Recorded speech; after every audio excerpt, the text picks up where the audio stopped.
OBC तुम्हाला वाटतंय की हे सगळं निवडणुकीच्या दृष्टीने कुठेतरी मोटिवेटेड आहे, याच्यामध्ये सगळं फक्त राजकारण आहे?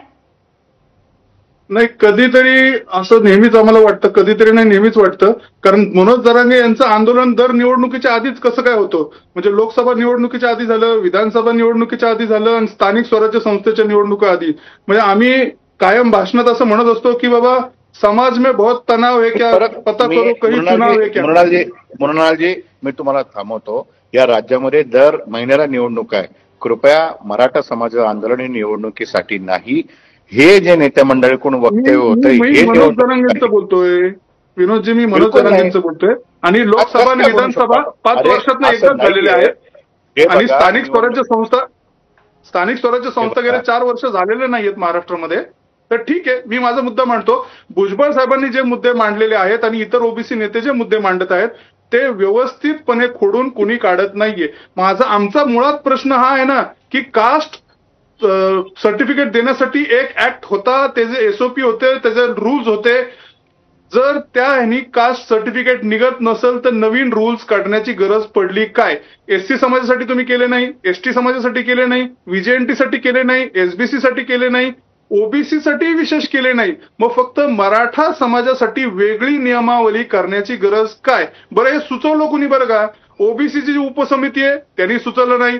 मराठा समाजाची जी उपसमिती आहे आपल्या राधाकृष्ण विखे यांच्या अध्यक्षतेखाली, त्यांनी सुचवलं की ओबीसी मध्ये कसं हे केलं पाहिजे. मग ओबीसीची उपसमिती काय करते मंत्रिमंडळाची? मुळात असं आहे ना की सगळ्या राजकीय नेत्यांनी पुढे आलं पाहिजे. ह्याच्यात राजकारण आहे आम्हाला काही म्हणायचं नाही, निश्चित राजकारण आम्हाला दिसतंय याच्यामध्ये. पण सगळ्या नेत्यांनी पुढे आलं पाहिजे. भुजबळ साहेबांनी जे मुद्दे मांडले ते व्यवस्थितपणे प्रत्येक नेता खोडून का काढत नाही, त्याच्यावर समझोता का घेत नाही? दुसरी गोष्ट अशी मला एक आपल्या माध्यमातून महाराष्ट्राला सांगायचंय, ओबीसी मंत्रिमंडळाची उपसमिती झालेली आहे, पण आज तागायत ओबीसी मंत्रिमंडळाच्या उपसमितीचे जे अध्यक्ष आहेत चंद्रशेखर बावनकुळे यांनी ओबीसी कार्यकर्त्यांशी, ओबीसी संघटनांशी कुठलाही संपर्क केलेला नाही. ते संपर्कात नाही, ते फोन घेत नाहीत, ते बैठकीला तयार नाहीत. गेले 10 दिवस झालेत जी आर निघून, पण आजही मंत्रिमंडळ उपसमितीची कुठेही आम्हाला निरोप नाही किंवा ते चर्चा करायची सरकारची तयारी नाही.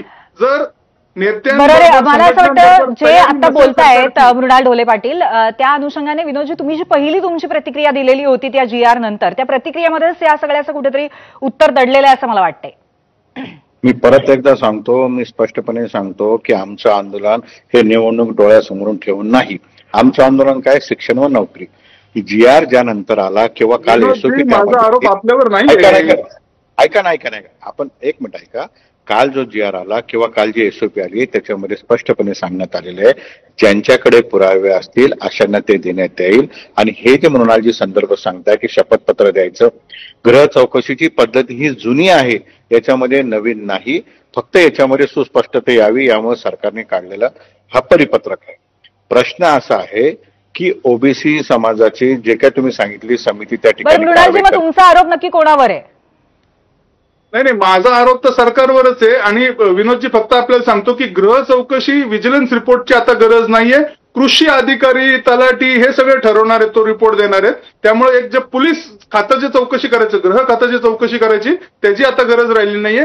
हे रूल्स डायल्यूट करण्याची गरज काय पडली सरकारला? सरकारने ओबीसी विरोधी कायदा जी आर काढलेला आहे, हा एका आंदोलनाच्या दबावापोटी काढलेला आहे.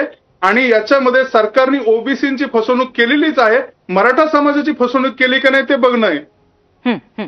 मी परत एकदा ठामपणे सांगतो की जे समितीबद्दल तुम्ही बोलताय त्या समितीला अधिकार देण्यात आलेले नाही. ज्यांच्याकडे पुरावे आहे आणि त्याच्यामध्ये मेक जी गव्हर्नमेंटने केलेली आहे की सक्षम अधिकारी याच्यावर योग्य निर्णय घेतील, निर्णय घ्या असं सांगितलेलं नाही.